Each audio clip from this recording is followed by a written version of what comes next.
क्या आप जानते हो कि दुनिया का सबसे तेज इंसान बनने वाला लड़का बचपन में क्रिकेट खेलना चाहता था और कोई उसे गंभीरता से नहीं लेता था, लेकिन वही लड़का आगे चलकर पूरी दुनिया को अपनी स्पीड से हिला देता है।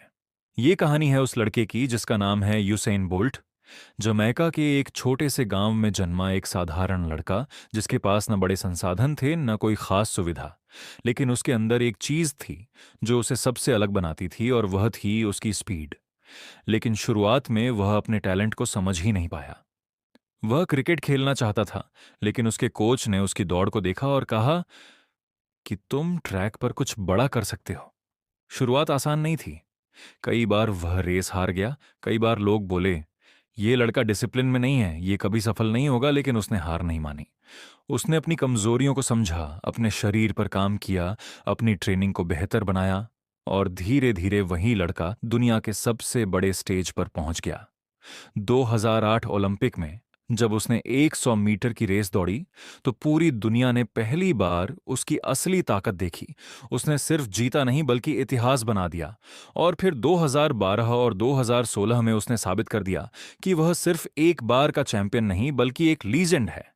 लेकिन उसकी सफलता सिर्फ उसकी स्पीड की वजह से नहीं थी।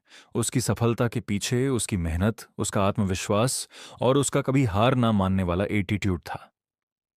जब लोग उसे हल्के में लेते थे, तब भी वह खुद पर भरोसा रखता था। जब वह हारता था, तब भी वह रुकता नहीं था।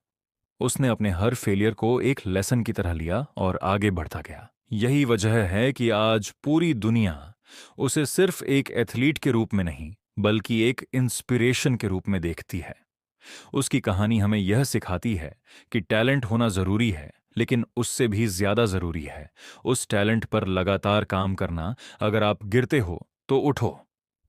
अगर लोग आपको कम आंकते हैं तो उन्हें गलत साबित करो। अगर रास्ता कठिन है तो समझ लो आप सही दिशा में जा रहे हो, क्योंकि आसान रास्ते कभी महान मंजिल तक नहीं ले जाते। याद रखो, सफलता रातों रात नहीं मिलती।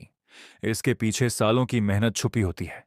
इसीलिए आज से बहाने बनाना बंद करो, खुद पर काम करना शुरू करो, और तब तक मत रुको जब तक आप अपनी लाइफ के यूसेन बोल्ट नहीं बन जाते।